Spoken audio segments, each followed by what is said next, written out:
আল্লাহর কসম, আল্লাহর কসম, আল্লাহর কসম, তিনবার কসম করলাম।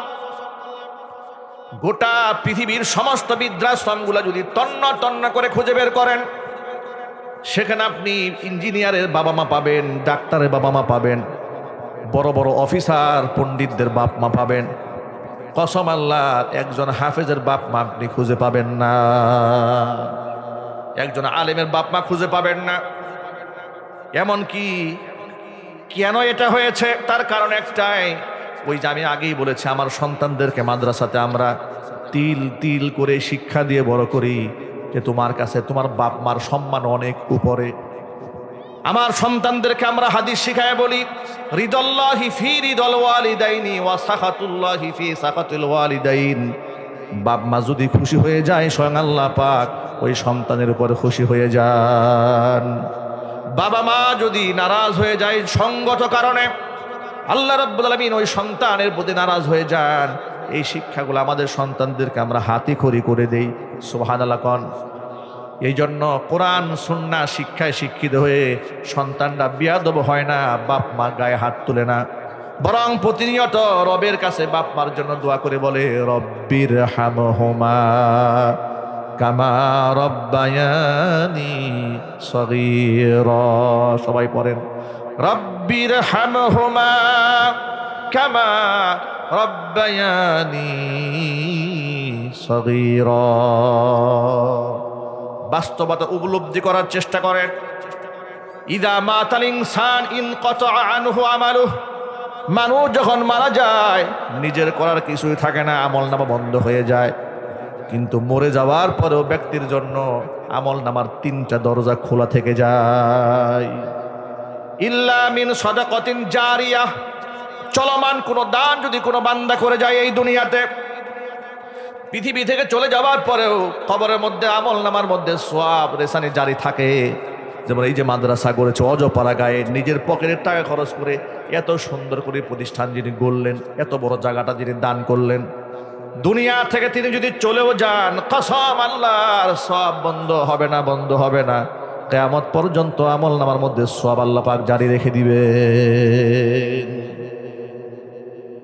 এই সমস্ত প্রতিষ্ঠানে যে সমস্ত বাচ্চারা পড়ে, এতিম, দুস্থ, দরিদ্র, অসহায়, এদের পাশে আপনারা দাঁড়াবেন, চেষ্টা করবেন, ভালোবাসা দিয়ে, মোহাব্বত দিয়ে আগলে রাখার চেষ্টা করবেন। আমি সম্ভবত সপ্তাহখানেক আগে সিরাজগঞ্জ জেলাতে একটা মাহফিলে গেলাম। সেখানে যাওয়ার পরে হাফেজ কোরআনদেরকে স্টেজে পাগড়ি পরানো হচ্ছে। এমন সময় যাদের বাড়িতে লজিন থেকে, জাগির থেকে, জায়গির বলে গ্রামে মানুষেরা, জায়গির থেকে বাচ্চারা লেখাপড়া করেছে, ওই সমস্ত জায়গিরদেরকে স্টেজে এনে টুপি দেওয়া হচ্ছে। তখন দেখলাম যে হতদরিদ্র এক ভদ্রলোক আসছে স্টেজে। তার চেহারা সুরত দেখেই মনে হচ্ছে উনি কোনো অভিজাত পরিবারের কেউ নন, একেবারেই নিম্নবিত্ত মানুষ হবে তিনি স্টেজে আসলেন। স্টেজের যে দায়িত্বরত পরিচালক যিনি ছিলেন, তিনি আমাকে বললেন, হুজুর, ইনি একজন দরিদ্র মানুষ, খেটে খাওয়া মানুষ, মাঠে ঘাটে কাজ করে, কিন্তু এই লোকের প্রেরণা হচ্ছে যে আমার ঘর যেন কোনোদিন হাফেজ এবং আলেম মুক্ত না হয়। সুবহানাল্লাহ বলবেন না? আমি অবাক হয়ে গেছি। যাহা সুবহানাল্লাহ, গ্রামের একজন মাঠে ঘাটে কাজ করা মানুষ, তার মধ্যে প্রেরণা হচ্ছে তার ঘরে তালবে ইলম থাকতেই হবে। তিনি বললেন যে এ পর্যন্ত এই ছেলেকে নিয়ে, একটি ছেলে হাফেজ কোরআন হয়েছে, ছেলেকে নিয়ে তিনজন হাফেজ তার ঘরের খাবার খেয়ে 30 পারা কোরআন হাফেজ কমপ্লিট করেছে। হত দরিদ্র মানুষ কি অর্জনটা করে ফেলেছে আপনি আন্দাজ করতে পেরেছেন? একটু জীবনে অবলম্বনটা করেছে কি? দরিদ্র অসহায় মানুষের দায়িত্ব গ্রহণ করেছে। আজকে আমরা কোথায় টাকা খরচ করব সেই মাসরাফও আমরা চিনি না, জায়গাও জানা নাই। যেখানে সেখানে টাকা খরচ করে, অপচয় করে। দান দক্ষিণার নামে টাকা দেয় কোন জায়গায় জানেন? মাজারে গিয়ে টাকা দিচ্ছে, গাঁজাখুরদের কাছে টাকা দিয়ে আসতেছে, কিংবা বয়াতি গান হচ্ছে সেখানে টাকা দিচ্ছে, শরীয়ত মারফতের নামে ভণ্ডামি হচ্ছে সেখানে টাকা দিচ্ছে। প্রকৃত আহাল যারা, মাসরাফ যারা, তাদেরকে টাকা দিচ্ছে না, এতিমকে সাহায্য করছে না, বিধবাকে সাহায্য করছে না, ঋণগ্রস্ত ব্যক্তিকে সাহায্য করছে না। দুঃখ দরিদ্র মানুষ যারা, এদেরকে সাহায্য করছেন। সাহায্য করছে কাকে? ওই মাজারে গিয়ে টাকা দিচ্ছে, ভণ্ড পীরের পায়ে গিয়ে টাকা দিচ্ছে, পায়ের মধ্যে সিজদা করে পড়ে আছে। আল্লাহ নবী সাল্লাল্লাহু আলাইহি ওয়াসাল্লাম বলেছেন, আনা ওয়া কাফিলুল ইয়াতীম ফিল জান্নাতি কাহাতাইন। সুবহানাল্লাহ। কোন নবীজি বলেছেন, এতিমের দায়িত্বভার যে ব্যক্তি গ্রহণ করবে, ওই ব্যক্তি এবং আমি মুহাম্মদ সাল্লাল্লাহু আলাইহি ওয়াসাল্লাম জান্নাতের মধ্যে এরকম পাশাপাশি থাকবো। এতিমদের দায়িত্ব নেবে। বলেন ইনশাআল্লাহ। একটু জোরে বলেন না ইনশাআল্লাহ। একবার মাহফিলে গেলাম, সম্ভবত বছরের শুরুতে, আপনার বগুড়ার দিকে। মুতামিম সাহেব মাইকে ঘোষণায় এলাকাবাসীকে বলছে যে আপনাদের সন্তানদেরকে আমাদের মাদ্রাসায় দেবেন, আপনার থাকা খাওয়া, তার বই, তার কিতাব, তার গায়ের পোশাক পর্যন্ত আমরা দেব, আপনার 1 টাকাও দিতে হবে। সুবহানাল্লাহ বলেন। আমি হুজুর যখন ঘোষণা করছে, আমি চেহারার দিকে তাকাই, স্যার মনে মনে ভাবতেছি সাহস কত। এই কথা তো একটা প্রেসিডেন্টও বলতে সাহস পায় না। কি বলেন আপনি? এই কথা রাষ্ট্রপতি বলতে সাহস পায়? আল্লাহু আকবার জুড়ে বলেন। এই কথা তো দেশের প্রধানমন্ত্রী বলতে সাহস পায় না। আর হুজুর বেতন পায় 10-12 হাজার টাকা, কত বড় সাহস! বলে সব দেব, আপনি সন্তান দিয়ে যান। চিল্লায় বলেন আল্লাহু আকবার। এই জন্য আমি অনেক মাহফিলে বলি যে কওমি মাদ্রাসার মুহতামিম সাহেবদেরকে, এই বাংলাদেশের যদি প্রকৃত মানবাধিকার সংগঠনটা যদি মানবিক মানুষ খুঁজতে যায়, তাহলে এই দেশের কওমি মাদ্রাসার প্রিন্সিপালদেরকে শ্রেষ্ঠ মানবিক মানুষ হিসেবে পুরস্কৃত করা দরকার। তারা জাতির জন্য যা করেছে, একেবারে অজপাড়া গা থেকে লোকদেরকে টেনে এনে একটা হীরার টুকরা বানিয়ে দিয়েছে। সুবহানাল্লাহ বলেন। লক্ষ লক্ষ ছাত্রের দায়িত্ব গ্রহণ করেছে। আরেকবার মাহফিলে গেলাম যশোরে। যশোরে মাহফিলে, এতিমখানার মাহফিল, বিকালবেলা পৌঁছে গেছি, একটু আগে ফ্লাইটে বিমানে গেছি। যাওয়ার পরে যিনি প্রিন্সিপাল, তিনি বললেন, হুজুর আমার এখানে বিরাট বড় এতিমখানা আছে, এই এতিমদের আমি নিজ হাতে গোসল করাই, এদের পোশাকটা আমি কিনে দিই, সব এককালের জামা আমি কিনে দিই। বললাম তাই নাকি? বলে হ্যাঁ। তো কেমনে গোসল করেন? ভাই মোবাইলে দেখেন, মোবাইলে দেওয়া আছে আমি কেমনে গোসল করেন। অনেকগুলো ঝর্ণা দেওয়া আছে, বাচ্চাদেরকে নিজে সুফা দিয়ে ডোলে ডোলে পরিষ্কার করে গোসল করাই দিচ্ছে। মনে হচ্ছে শত শত বাচ্চার বাবার ভূমিকা একাই পালন করছে। এতিমদেরকে সহযোগিতা করবেন। আল্লাহ নবী সাল্লাল্লাহু আলাইহি ওয়াসাল্লাম বলেছেন, আস-সাঈ আলাল আরমিলাতি ওয়াল মিসকিন কাল মুজাহিদি ফি সাবিলিল্লাহ ওয়া কাস-সাইমি লা ইফতির ওয়া কাল কাইমি লা ইফতুর। আল্লাহ নবী সাল্লাল্লাহু আলাইহি ওয়াসাল্লাম বলেছেন, আস-সাঈ আলাল আরমিলাতি ওয়াল মিসকিন, বিধবাকে যারা সাহায্য করে, এতিমকে যারা সাহায্য করে, মিসকিনকে যারা সাহায্য করে, তাদের মর্যাদা কাল মুজাহিদি ফি সাবিলিল্লাহ, আল্লাহর রাস্তায় জিহাদ করলে মুজাহিদ যে সওয়াব পায়, ব্যক্তির আমলনামার মধ্যে আল্লাহ পাক সেই সওয়াব লিখে দেন। ওয়া কাল কাইমি লা ইফতুর, নিয়মিত তাহাজ্জুদের নামাজ পড়ে, অনবরত তাহাজ্জুদের নামাজ পড়লে যেই সওয়াব হয়, এতিম আর বিধবাকে সাহায্য করলে আল্লাহ পাক আমলনামার মধ্যে সেই সওয়াব লিখে দেন। যদি আর কোনো ব্যক্তি নিয়মিত নফল রোজা রাখে, বছরের পর বছর, সারা বছর নফল রোজা রাখার সওয়াব আল্লাহ পাক এতিমের দায়িত্ব পালনকারী ব্যক্তির আমলনামায় লিখে দেন। কথাগুলো মনে থাকবে ভাই ইনশাআল্লাহ। একটু জোরে বলতে হবে ইনশাআল্লাহ। এতিমদের সহযোগিতা করবেন, আর চেষ্টা করবেন নিজের ঘরে একটা হাফেজ কোরআন তৈরি করতে, একটা আলেমে দ্বীন তৈরি করার চেষ্টা করবেন ইনশাআল্লাহ। বলেন না ইনশাআল্লাহ। কিয়ামতে দেখেন, আমাদের বাংলাদেশের দিকে একটু তাকান। আমাদের সন্তানরা যখন বিশ্ববিদ্যালয়ে পাশ করে, ইউনিভার্সিটির গ্রাজুয়েশন কমপ্লিট করার পরে, গ্রাজুয়েট হওয়ার পরে তাদেরকে এই শরীরের মধ্যে একটা পোশাক পরানো হয়, গাউন পরানো হয় ব্ল্যাক কালারের, ঠিক না? গাউন পরানো হয়, মাথায় একটা ক্যাপ দেওয়া হয়, এরপরে তাকে পদক দেওয়া হয়। কিয়ামতের ময়দানে আল্লাহ তাআলা হাফেজ কোরআনের বাবা মাকে নূরের তাজ যেমন মাথায় পরাবেন, জান্নাতি গাউন আল্লাহ পাক তাদের গায়ে পরায় দিবেন। জান্নাতি গাউনটা দুনিয়ার নরমাল ওই প্লাস্টিকের পলিথিন মার্কা কাপড় দিয়ে নয়, কি দিয়ে পরাবেন শোনেন। নবীজি বলেছেন ওয়ায়ুকসাহুল্লাতাইন, এমন দুটি পোশাক, এত মূল্যবান পোশাক তাদেরকে পরিয়ে দেওয়া হবে। লা তাকুমু লাহুমাদ দুনিয়া, দুনিয়া বিক্রি করলে ওই পোশাকের মূল্য দেওয়া যাবে না। জোরে জোরে কোন সুবহানাল্লাহ। অবাক বিস্ময়ে তারা আল্লাহকে ডেকে বলবেন বিমা কাসাইতানা, আয় আমাদের রব, এমন কোন পুণ্য করেছিলাম দুনিয়াতে, এত দামের পোশাক তুমি আমাদের দান করেছো, যে পোশাক বিক্রি করলে দুনিয়া বিক্রি করলেও পোশাকটা কেনা সম্ভব নয়, এত দামের পোশাক তুমি কেন পরালে?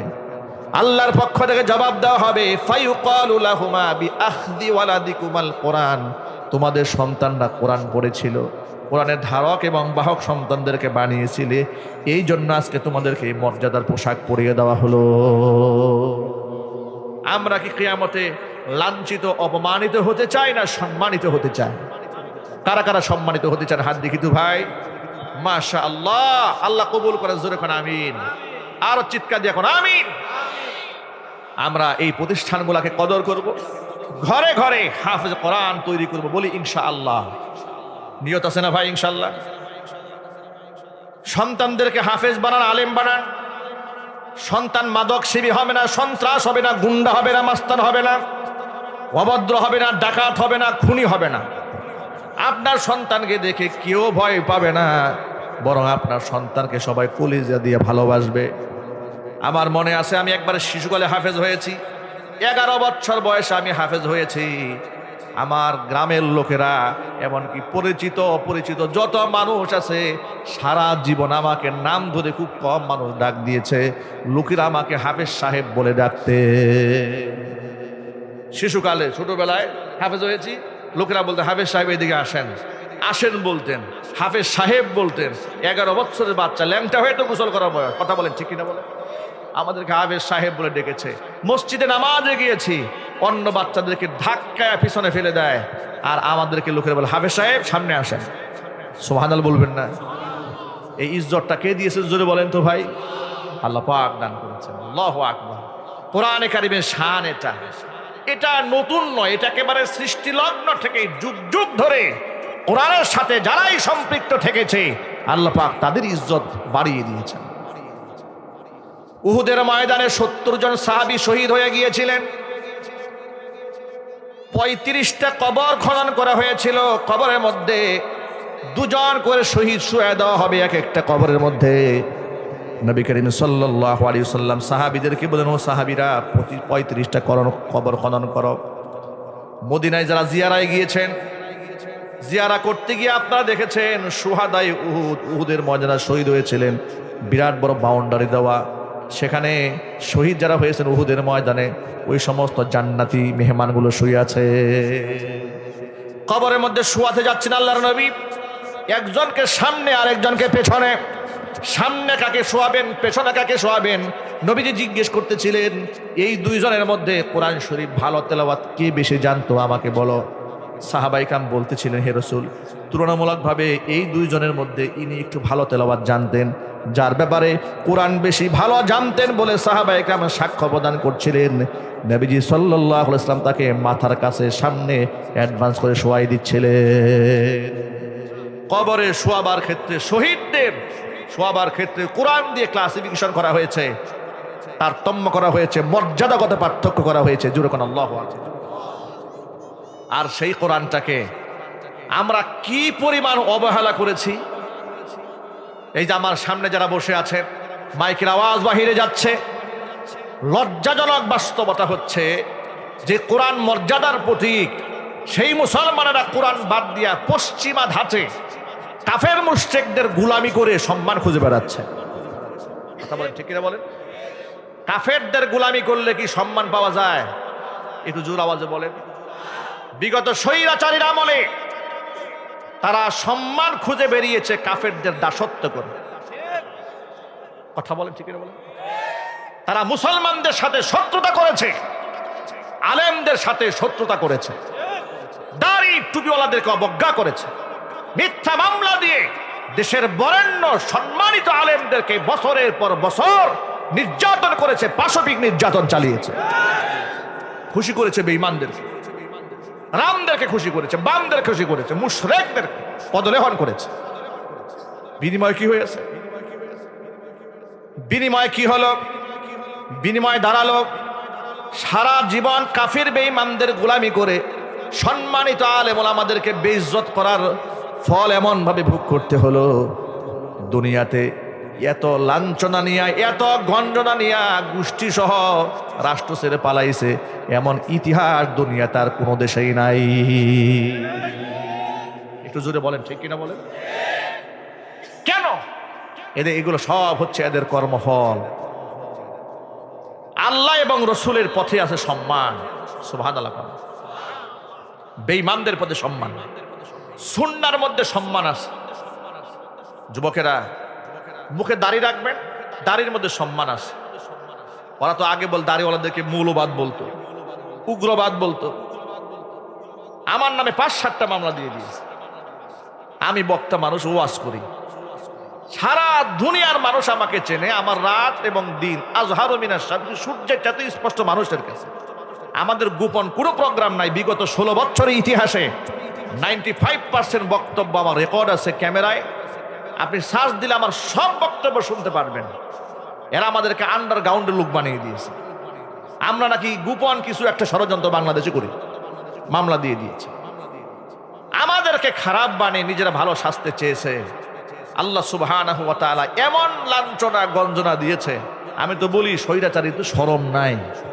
ওর যদি শরম থাকতো, যে হেলিকপ্টারে পালাইছে, হেলিকপ্টারের জানালা ভেঙ্গে লাফ দিয়ে আত্মহত্যা করে মরত। কথা একটু জোরে বলেন, ঠিক কিনা জোরে বলেন? কেন মরত? যে আমার এসএসএফ আছে, স্পেশাল সিকিউরিটি ফোর্স, আমাকে গার্ড দিয়ে রাখে। বিজিবি আমার, র্যাব আমার, পুলিশ আমার, আর্মি আমার, এনএসআই আমার, ডিজিএফআই আমার, ডিবি আমার, ইন্টেলিজেন্স বাস সব আমার, র আমার। পাশে দাঁড়ায় আছে গুরু ঠাকুর। কথা বলে এত কিছু আমার, এরপর আমাকে এরকম জুতা পিটা।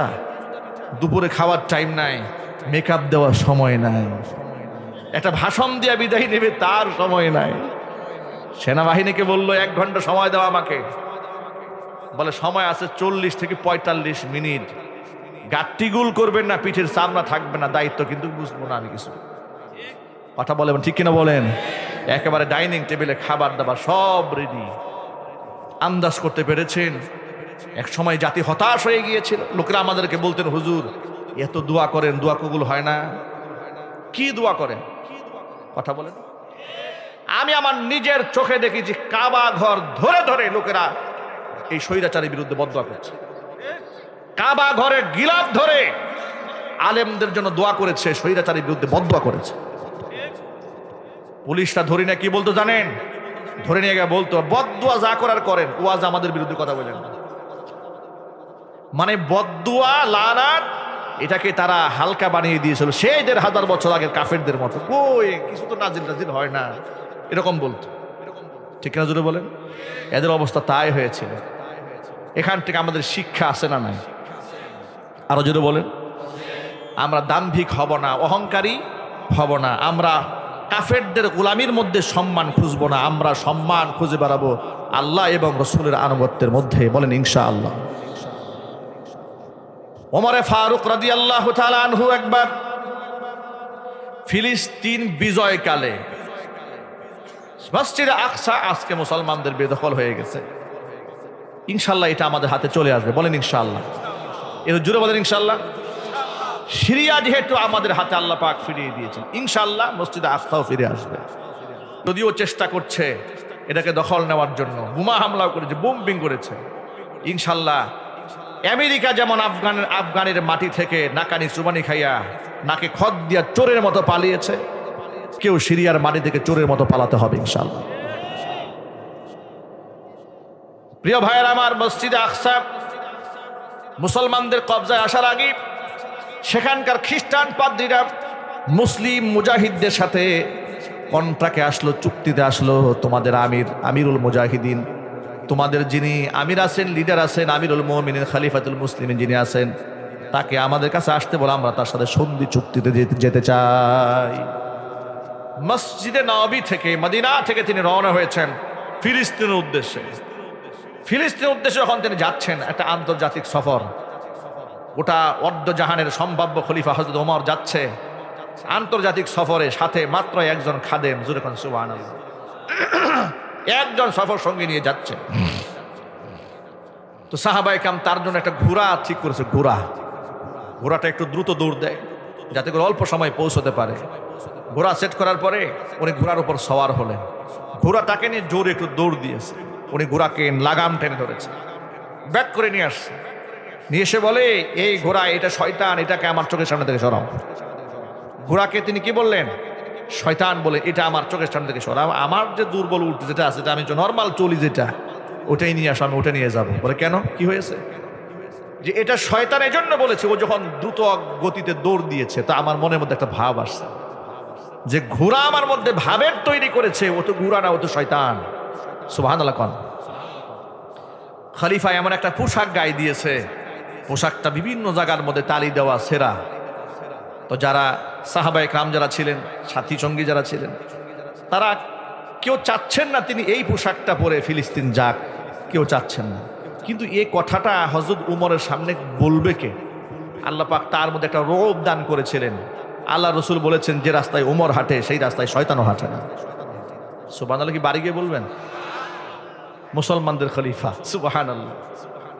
তো সাহাবায়ে কেরাম বলতে সাহস পান না যে খলিফায় জামাটা চেঞ্জ করেন, কিন্তু কানা ঘোষা করছে, একে অপরের সাথে কানা ঘোষা করছে, পরামর্শ করছে যে কথাটা কে বলতে পারেন। পরামর্শের ভিত্তিতে সিদ্ধান্ত আসলো হযরত আলী বলতে পারেন। আলী যেহেতু আহলে বাইতের সদস্য, নবী করিম সাল্লাল্লাহু আলাইহি ওয়াসাল্লামের মেয়ের জামাই, সেই হিসেবে তিনি এটা বলতে পারেন। আলীর কাছে প্রস্তাবনা দেওয়া হলো। হযরত আলী কাররামাল্লাহু ওয়াজহা উমরের কানে আওয়াজ দিলেন যে আপনি যে পোশাকটা পরেছেন, সবাই চাচ্ছে একটা ভালো জামা পরে যেতে। একথা বলার পরে হযরত আলী কাররামাল্লাহু ওয়াজহার দিকে তাকিয়ে ওমর ফারুক রাদিয়াল্লাহু তাআলা আনহু বলছেন, আলী, কুন্না আদাল্লাল কওমি, আমরা এই পৃথিবীতে সবচেয়ে নিকৃষ্ট জাতি ছিলাম। আযযানা বিল ইসলাম, আল্লাহ আমাদেরকে ইসলামের মাধ্যমে সম্মান দিয়েছেন। আমাদের এই পোশাক দিয়ে আল্লাহ আমাদের সম্মান দেয়নি।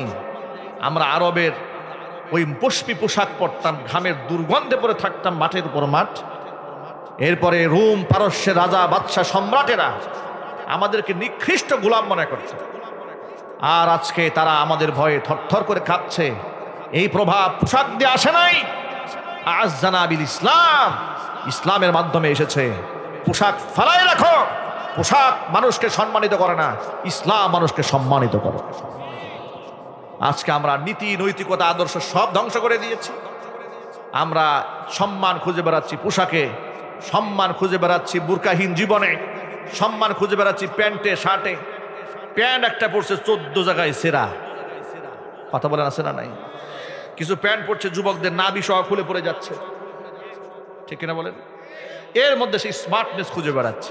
মেয়েরা রাস্তায় চলছে বোরকা ছাড়া, একবারে চুলের খোপাটা তালুর মধ্যে রিয়া উঁচা করে বেঁধে চলে যাচ্ছে, অনায়াসে হাঁটতেছে, মনে করছে এর মধ্যে আমি বিরাট স্মার্ট হয়ে গেছি, আমি তো পাহাড়ের পরী সেজে বসে আছি। কোনো সুযোগ নেই। ১৫০০ বছর আগে আল্লাহর নবী সাল্লাল্লাহু আলাইহি ওয়াসাল্লাম বলেছেন, সিনফানি মিন আহলিন নারি লাম আরাহুমা, জাহান্নামের দুইটা শ্রেণী যাদেরকে আমি রাসূল দেখিনি, তারা কিয়ামতের আগে দুনিয়াতে আসবে। একটা শ্রেণী হচ্ছে পুরুষ, আর একটা শ্রেণী হচ্ছে নারী। নারী যারা হবে তাদের অবস্থা কি হবে শোনো। নিসাউন কাসিয়াতুন আরিয়াতুন মুমিলাতুন মাইলাতুন রুসুহুন্না কাসনিমাতিল বুখতিল মাইলা লা ইয়াদখুলনাল জান্নাতা ওয়ালা ইয়াজিদনা রিহাহা। এমন কিছু মহিলাদের আবির্ভাব ঘটবে দুনিয়াতে, এমন নির্লজ্জ বেহায়া হবে তারা, পোশাক পরেও তারা উলঙ্গ থেকে যাবে। জোরে বলেন নাউজুবিল্লাহ। পোশাক পরে কি করে মানুষ উলঙ্গ থাকে? মুহাদ্দিসিনে কেরামরা হাদিসের দুইটা ব্যাখ্যা উপস্থাপন করেছেন। একটি ব্যাখ্যা হচ্ছে, এত টাইট ফিট জামা মহিলা পরেছে, ভিতরের অঙ্গ প্রত্যঙ্গ বাহির থেকে ভাঁজগুলা বোঝা যায়। এমন পোশাক পরেও মেয়েরা তারা নিজেকে ঢেকে রাখতে পারে নাই, তারা উলঙ্গই থেকেছে। এটা হচ্ছে একটা ব্যাখ্যা। আরেকটা ব্যাখ্যা হচ্ছে এত ফিলফিলে পাতলা পোশাক পরেছে, অঙ্গ প্রত্যঙ্গ ভাঁজ, ভিতর থেকে বাহির থেকে দেখা যায়। জোরে কর নাউজুবিল্লাহ। এই পোশাকগুলা দেশের মধ্যে আছে না নাই? হারাম এগুলা পরা। কি আরো জোরে বলেন? ইমারতে ইসলাম আফগানিস্তানে কায়েম হয়েছে। সেখানকার শেখুল হাদিসরা হয়ে গেছে দেশের বিচারক, মুফতি মুহাদ্দিসরা হয়ে গেছে রাষ্ট্রপতি। সুবহানাল্লাহ বলবেন না? মুফতি মুহাদ্দিসরা কি হয়েছে? রাষ্ট্রপতি হয়েছে। এটা কি আমাদের মতো আদনা ইমান দ্বারা সম্ভব না? এগুলো আমরা দাওয়াত খাইতে খাইতে, সুদ ঘুষ ধরতে ধরতে, আর হালাল হারাম না বাঁচতে বাঁচতে ইমান তো এমন দুর্বল হয়েছে, এখন যদি কেউ ধমক দেয় পারে না তো একটা বাড়িঘর ছেড়ে পালায় যায়। কথা বলেন ঠিক না? জুড়ে বলেন। ইমানে এত নরবল হয়েছে। ইমানকে শক্তিশালী করতে হবে, বাতিলের চোখে চোখ রেখে কথা বলার হিম্মত পয়দা করতে হবে। ইনশাআল্লাহ বলেন। এটা তো আমাদের গৌরব গাথা। আমাদের কিসের ভয়? আমাদের মনে থাকবে আল্লাহর ভয়। ইনশাআল্লাহ বলেন। যারা সন্তানদেরকে মাদ্রাসায় দিয়েছেন তারা জিতেছেন, তারা ঠকেননি। যারা আলেম বানিয়েছেন সন্তানদেরকে তারা জিতে গেছেন, তারা ঠকে যাননি। যারা হাফেজ কোরআন বানিয়েছেন তারা জিতেছেন, তারা ঠকেননি। সন্তান এবং সম্পদ আল্লাহর দেওয়া নিয়ামত এবং পরীক্ষার বস্তু। আল মালু ওয়াল বানুনা জিনাতুল হায়াতিদ দুনিয়া। দুনিয়ার জিনাত, দুনিয়ার সৌন্দর্যতা সম্পদ এবং সন্তান। কোরআন মাজিদে অন্য আয়াতের মধ্যে আল্লাহ পাক বলেছেন, ওয়া'লামু আন্নামা আমওয়ালুকুম ওয়া আওলাদুকুম ফিতনা। জেনে রেখো তোমাদের সম্পদ এবং সন্তান এটা তোমাদের কাছে পরীক্ষার বস্তু। ওয়াল্লাহু ইনদাহু আজরুন আযীম। আমি আল্লাহর কাছে রয়েছে মস্ত বড় পুরস্কার যদি এই পরীক্ষায় তোমরা উত্তীর্ণ হতে পারো। দুঃখজনক বাস্তবতা হচ্ছে আমরা আমাদের সন্তানগুলোকে আল্লাহর দেওয়া নিয়ামত কিংবা পরীক্ষা কোনোটাই মনে করি না। মনে করি এগুলো আমাদের কামাই, এগুলো আমরা জন্ম দিয়েছি, এটা আমরা যেভাবে খুশি সেভাবে তাসাররুফ করব, যেভাবে খুশি সেভাবে পরিচালিত করব। যার দরুন দেখা যাচ্ছে কোনো একটা লক্ষ্য নিয়ে আগাতে না পারার কারণে সন্তানরা বখাটে হয়ে যাচ্ছে। কিছুদিন যেতে না যেতেই তারা বাবা মার অবাধ্য হয়ে যাচ্ছে। মুরব্বীদেরকে শ্রদ্ধা করছে না, এলাকার মানুষকে সম্মান দিচ্ছে না। মদ, গাঁজা, ড্রাগস, ইয়াবা সেবন করে জীবনটাকে শেষ করে দিচ্ছে। অবৈধ প্রেম ভালোবাসা করে নারীদের পেছনে দৌড়ে চরিত্রকে বরবাদ করে দিচ্ছে। তখন আবার দৌড়ে যাচ্ছে আলেমদের কাছ থেকে তাবিজ আনার জন্য, হুজুর ছেলে তো নষ্ট হয়ে যাচ্ছে, একটা তাবিজ দেন, চরিত্র যেন ঠিক হয়ে যায়। যখন জন্ম নিয়েছে হুজুরের কাছে পরামর্শ নিয়ে ভালো একটা নামও রাখেন। ডান কানে আজানের শব্দ, বাম কানে ইকামতের শব্দ ফুঁকে দেয়নি, আকিকা করেনি। আলেমদের পরামর্শ নিয়ে সুন্দর একটা নামও রাখেন। নাম রেখেছে আকাশ বাতাস, চাঁদ সূরজ, যা খুশি তাই রেখেছে। অথচ নাম রাখা থেকে শুরু করে একেবারে জন্মসূত্র থেকে শুরু করে ইসলাম প্রতিটা ধাপে মানুষকে দিক নির্দেশনা প্রদান করেছে। চিৎকার দিয়ে এখন সুবহানাল্লাহ। আবু দাউদ শরীফের হাদিসের মধ্যে এসেছে, আল্লাহর রাসূল বলেন, ইন্নাকুম তুদাউনা ইয়াউমাল কিয়ামাতি বিআসমাইকুম ওয়া বিআসমাই আবাইকুম ফাআহসিনু আসমাআকুম আও কামা ক্বালা আলাইহিস সালাতু ওয়াস সালাম। কিয়ামতের দিন তোমাদেরকে ডাকা হবে তোমাদের নাম ধরে এবং তোমাদের সাথে তোমাদের পিতার নাম যুক্ত করে ডাক দেওয়া হবে।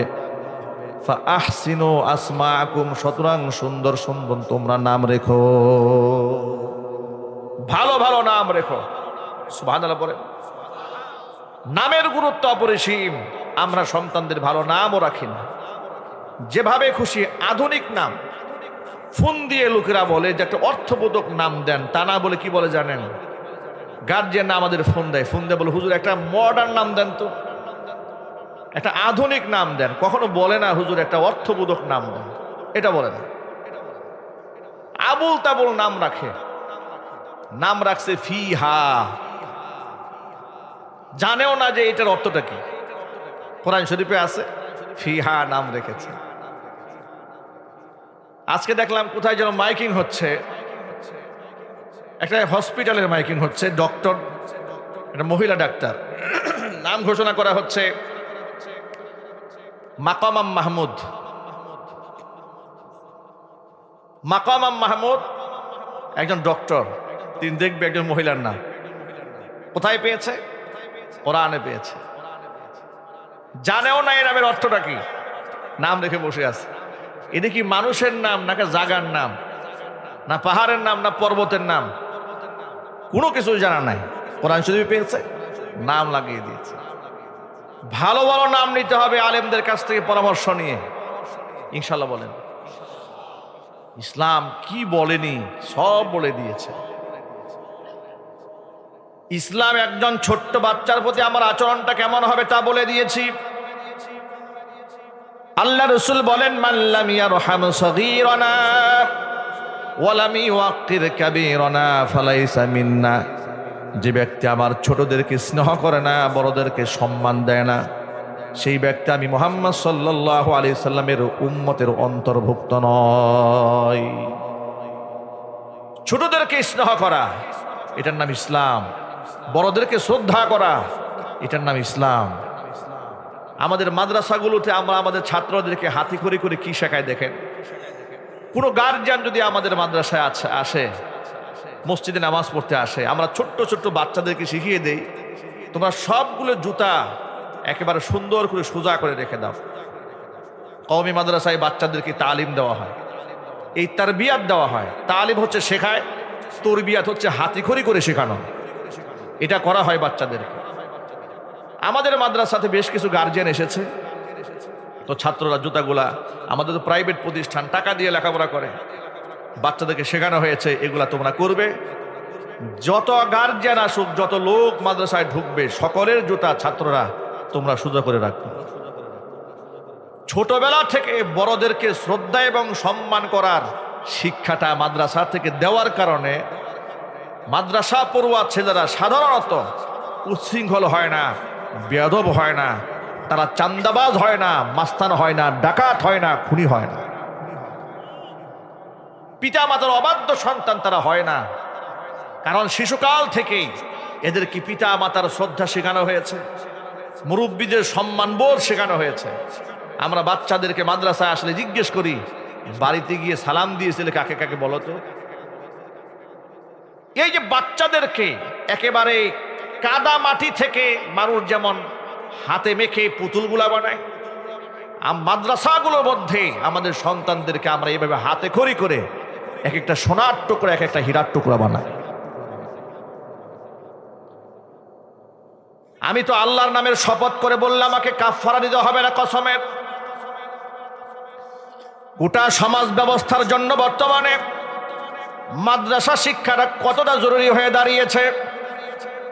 যেখানে পশ্চিমা কালচার, ইহুদিদের কালচার, পার্শ্ববর্তী দেশ ভারতের মুশরিকদের শিরকি কালচার বাংলাদেশের মধ্যে ঢুকায় দেওয়ার ষড়যন্ত্র চলছে, এমনকি কোনো কোনো ক্ষেত্রে করেও ফেলেছে।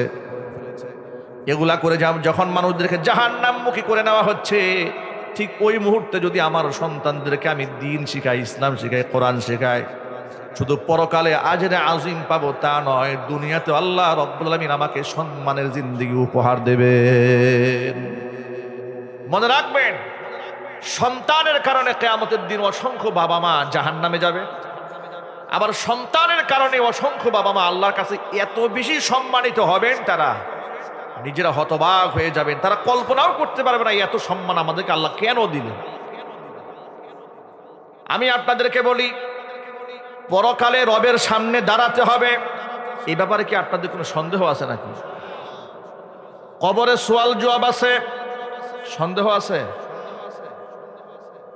মিজান পুলসিরাত আছে, সন্দেহ আছে? আল্লাহ এবং তার রাসূলের কথাগুলা কি এমনভাবে বিশ্বাস করতে হবে নিজের চোখ দিয়া দেখার পরে সন্দিহাতীত আপনি হতে পারেন, কিন্তু কোরআন সুন্নাহর যে দিক নির্দেশনা দান করেছে তার মধ্যে সন্দেহ রাখা যাবে না। মনের মধ্যে কোনো কষ্টও রাখা যাবে না, হাসি মুখে আল্লাহ এবং তার রসুলের সিদ্ধান্ত মেনে নিতে হবে। অনেক মুসলমান বর্তমানে বলে, হুজুর আমি তো আল্লাহকে খুব ভালোবাসি, রসুলকেও খুব ভালোবাসি, কিন্তু দাড়িটা রাখার নির্দেশনা হুজুর বারবার আপনারা তাগিদ দেন, দাড়ি রাখার কি বয়স হয়েছে নাকি? মানে সব ভাল লাগে, দাড়িটা ভাল লাগে না। সব ভালো লাগে, মসজিদে গিয়ে নামাজটা পড়তে ভালো লাগে না। সব ভালো লাগে কিন্তু সুদ খাওয়া ছাড়তে মনে চায় না। সব ভালো লাগে কিন্তু ঘরের স্ত্রীকে পর্দা করাতে মনে চায় না, সন্তানদেরকে নামাজি বানাতেও মনে চায় না। কিন্তু ইসলাম ভালো লাগে। ইসলামের কিছুই তো ভালো লাগে না, তাহলে কোনটা আপনার কাছে ভালো লাগে? এর মানে নামধারী মুসলমান হতে আপনার কাছে বড্ড ভালো লাগে। কসম আল্লাহর, নামধারী মুসলমানের কিয়ামতে মুক্তির রাস্তা থাকবে না। ইসলামের প্রতিটি কথাটা কিভাবে গ্রহণ করতে হবে একটা এক্সাম্পল দিই আপনাদের সামনে। কোরআনে কারিমে সূরা আহজাবের মধ্যে আল্লাহ বলেছেন, ওয়ামা কানা লিমুমিনিন ওয়ালা মুমিনাতিন ইযা কাদাল্লাহু ওয়া রাসূলুহু আমরা আইয়াকুনা লাহুমুল খিয়ারাতু মিন আমরিহিম ومن يعص الله ورسوله فقد ضل ضلالا مبينا।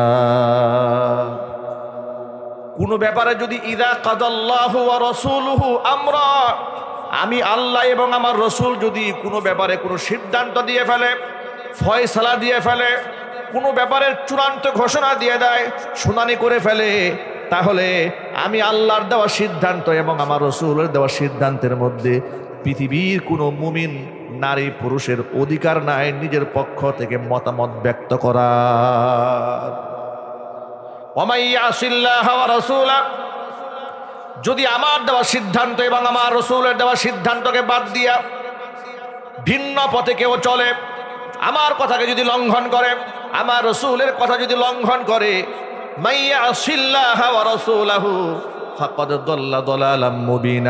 সেই ব্যক্তি সুস্পষ্ট গোমরা হয়ে যাবে। যদি বলেন নাউজুবিল্লাহ।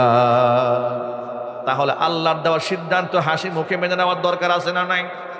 আরো জোরে বলেন। আরেকটি স্পষ্ট করে দেয়, আল্লাহ পাক বলছেন, ফালা ওয়া রাব্বিকা লা ইউমিনুনা হাত্তা ইউহাক্কিমুকা ফীমা শাজারা বাইনাহুম থুম্মা লা ইয়াজিদু ফি আনফুসিহিম হারাজাম মিম্মা কাদাইতা ওয়া ইউসাল্লিমু তাসলিমা। আল্লাহ তাআলা নিজের জাতের কসম করে, সত্তার কসম করে বলছেন, ফালা ওয়া রাব্বিক, ও নবী আপনার রবের কসম করে বলছি আমি, লা ইউমিনুনা, ততক্ষণ পর্যন্ত এরা ইমানদার হতেই পারবে না, হাত্তা, যতক্ষণ না পর্যন্ত ইউহাক্কিমুকা ফীমা শাজারা বাইনাহুম, নিজেদের মধ্যে অমীমাংসিত বিষয়ে আপনাকে ফয়সালাকারী না মানবে। আপনাকে শুধু ফয়সালাকারী মানলেই হবে না, সুম্মা লা ইয়াজিদু ফি আনফুসিহিম হারাজান মিম্মা কাদাইতা, যে সিদ্ধান্ত আপনি দিয়ে দিয়েছেন, আপনি যে ফয়সালা দিয়ে দিয়েছেন, আপনার ফয়সালার মধ্যে তৃপ্তি সহকারে সেটা হাসি মুখে মেনে নিতে হবে। জোরে কোন সুবহানাল্লাহ।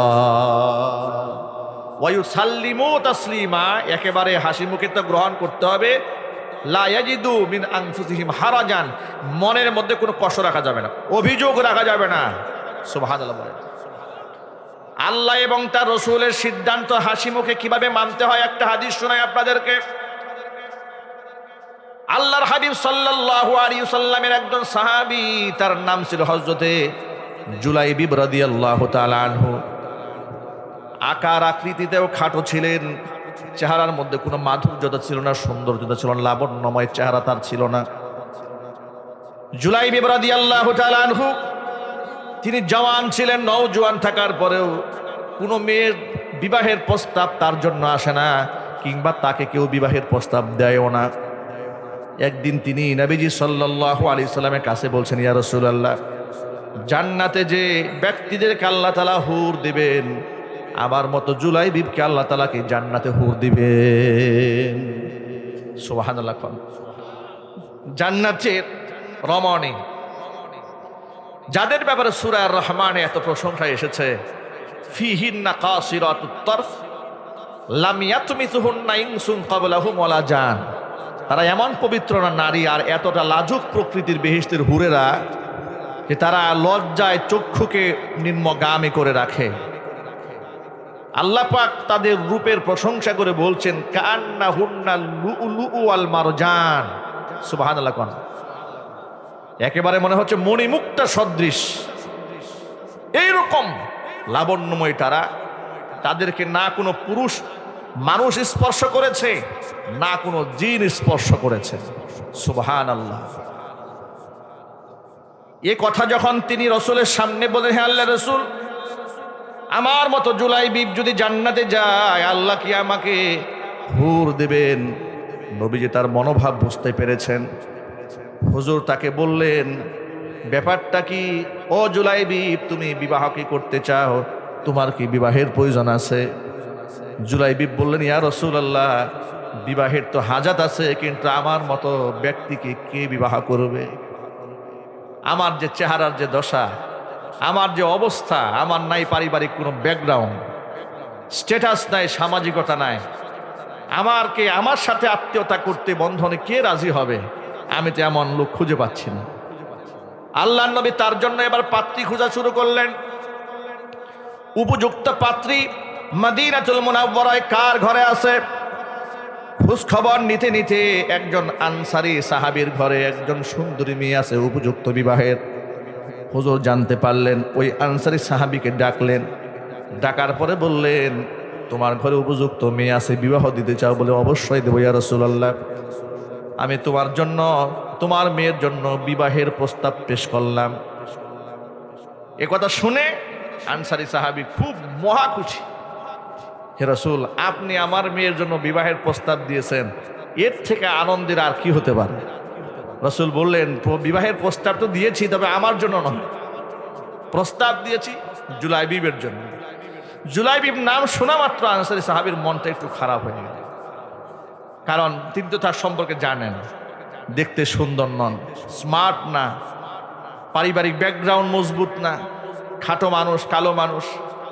মনটা খারাপ হয়ে গেল। কিন্তু রসুলের মুখে বলবে যে না, আমি এটা অ্যাকসেপ্ট করতে পারলাম না, এই ধরনের বিয়াদবি কি তিনি করবেন? না, তিনি সেটা করলেন না। তিনি বলে, হে আল্লাহ রসুল, আমি একটু এই বিষয়টা নিয়ে আমার পরিবারের সাথে পরামর্শ করে আমি আপনাকে জানাচ্ছি। আল্লাহর নবী তাকে সুযোগ দিয়ে দিলেন, ঠিক আছে যাও, পরামর্শ করে আমাকে জানাবে। ঘরে ঢুকলেন, বিবিকে একান্তে ডেকে পার্সোনাল কথা তার সাথে শেয়ার করলেন। নবী করিম সাল্লাল্লাহু আলাইহি ওয়াসাল্লাম আমার মেয়ের জন্য একটা প্রস্তাবনা দিয়েছে। মেয়ের মা বলছে, সেই প্রস্তাবনা কার সাথে? কেমন প্রস্তাবনা একটু শুনি। বলছে, জুলাইবিবের সাথে। জুলাইবিবের সব গুণাগুণ সামনে বর্ণনা করেছে। বর্ণনা করার পরে মেয়ের মার মনটাও খারাপ হয়ে গেছে। মেয়ের বাবা এবং মেয়ের মা উভয়ের মন খারাপ। মেয়ে পর্যন্ত যাওয়ার আগে মেয়ের মা আনসারী সাহাবীকে বললেন, আপনি রাসূল পাক সাল্লাল্লাহু আলাইহি ওয়াসাল্লামের সামনে গিয়া অত্যন্ত আদবের সাথে প্রস্তাবটা প্রত্যাখ্যান করে দিয়ে আসেন। আমার মেয়ে রূপবতী, যুবতী, তরুণী, তন্নী, এত সুন্দরী একটি মেয়ে মদিনাতুল মুনাওয়ারা, এরকম ছেলের সাথে যায় না। তিনি ঘর থেকে বের হচ্ছেন আল্লাহ রসুলের কাছে প্রস্তাবটা প্রত্যাখ্যান করার নিয়তে। তিনি যে আবার তার স্ত্রীর সাথে কথোপকথনগুলো করেছেন, তার মেয়ে আড়াল থেকে শুনেছে। মেয়েকে শোনাবার নিয়তে বলেননি, কিন্তু শুনে ফেলেছে। এবার তিনি যখন ঘর থেকে বের হয়ে যাচ্ছেন, বাবাকে ডাক দিয়ে দাঁড় করেন, বাবা একটু দাঁড়ান, কার প্রস্তাব আপনি প্রত্যাখ্যান করতে যাচ্ছেন? কিসের প্রস্তাব?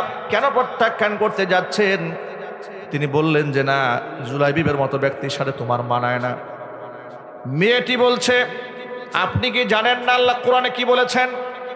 আল্লাহ বলেছেন, আল্লাহ এবং তার রসুল যদি কোনো ব্যাপারে কোনো সিদ্ধান্ত দিয়ে ফেলেন, তাহলে সেই জায়গার মধ্যে এই পৃথিবীর কোনো মুমিন নরনারীর ব্যক্তিগত মতামত দেওয়ার কোনো অধিকার থাকে না। আল্লাহ রসুল যেহেতু আমার জন্য এই পাত্র সিলেক্ট করেছেন, আমি হাসি মুখে তার প্রস্তাব গ্রহণ করেছি। চিৎকার দেখুন সুবহানাল্লাহ। কোনো এক্সকিউজ নাই, কোনো মন্তব্য নাই। আপনি আল্লাহ রসুলের কাছে গিয়ে বলেন এই বিবাহের প্রস্তাবে আমি রাজি আছি। ভাবা যায় আল্লাহ এবং তার রসুলের সিদ্ধান্তকে সাহাবাই কেরাম কিভাবে গ্রহণ করতেন। আর আজকের বর্তমান প্রজন্মের মুমিন মুসলমানদেরকে ইসলামের যত কথা যতভাবেই ব্যাখ্যা করে বলেন না কেন, উল্টা একটা মন্তব্য নিয়ে উনি হাজির হয়ে যায়। পাপ কাজ করার জন্য কোনো যুক্তির প্রয়োজন হয় না, কিন্তু নেক কাজ করতে গেলে হাজার যুক্তি সামনে এসে দাঁড় করে। যদি বলি সন্তানকে কোরআন শেখান, মুখের উপর বলে ফেলবে সন্তানকে কি জাহেল বানাবো নাকি, মূর্খ রাখবো নাকি, দিন দুনিয়া বুঝবে না। তবে আলহামদুলিল্লাহ ইদানিং মানুষের মধ্যে জনসচেতনতা তৈরি হয়েছে, আগের মতো বর্তমান অবস্থান নাই। এখন ঢাকা বিশ্ববিদ্যালয়ের প্রফেসররাও সন্তানদেরকে আলেম বানাচ্ছে। আল্লাহু আকবার বলেন। ইঞ্জিনিয়ারেরা, বিমানের পাইলট সন্তানকে আলেম বানাচ্ছে, হাফেজ বানাচ্ছে। পৃথিবীর বাস্তবতা দেখে তারা উপলব্ধি করতে সক্ষম হয়েছে আসল মুক্তির পথ আছে কোরআনে, আসল মুক্তির পথ আছে ইসলাম। গত এক সপ্তাহ আগে আর টেলিভিশনের সংবাদ মাধ্যমে নওগাঁ জেলার বেলা শেষে একটা বৃদ্ধাশ্রম আছে। নাম কি? বেলা শেষে। নাম দিয়েছে বেলা শেষে এই জন্য, মানে জীবনের শেষ মুহূর্তে এসে তার বেলা যখন ডুবে যাচ্ছে তখন তার আশ্রয় কেন্দ্রটা বৃদ্ধাশ্রমে হয়েছে। ওই বৃদ্ধাশ্রমের দায়িত্বশীল নারীটি তিনি তার জীবন থেকে একটা মারাত্মক হৃদয় বিদারক একটা ঘটনা মানুষের সামনে শেয়ার করেছেন। তিনি বলেছেন 2 ছেলেকে ডাক্তার বানিয়েছে এক ভদ্র মহিলা, 2 ছেলে বিদেশে থাকে, বিদেশে সেটেল। সেই মহিলা ঘরের মধ্যে পড়ে আছে, একেবারে পায়খানা টাইখানা করে ঘর নাপাক করে ফেলেছে, দরজা বন্ধ, প্যারালাইজড হয়ে গেছে, দরজা খুলছে না। সেখানে ওই মহিলার সাথে তার যোগাযোগ ছিল, তাকে দেখতে গিয়ে দেখে তার এই অবস্থা, দরজা ভেঙে ভিতরে গিয়েছে। প্রশাসনের লোকদেরকে নিয়ে ঢাকা মেডিকেল কলেজে নিয়েছে, তার চিকিৎসা করিয়েছে, মোটামুটি সুস্থ করেছে। সন্তানদের সাথে বিদেশে যোগাযোগ করেছে, সন্তানরা বিদেশ থেকে এসেছে। মা মৃত্যু শয্যায় শায়িত, জীবনের শেষ মুহূর্ত পর্যন্ত বিছানায় শুয়ে আছে, খুব একটা স্পষ্ট কথা বলতে পারেন না। বিদেশ থেকে এসে সন্তানরা মায়ের সাথে যা করেছে সেটা আপনাদেরকে শেয়ার করার জন্য আজকে এই ঘটনা টেনেছি, একটু ঠান্ডা মাথায় বোঝার চেষ্টা করবেন।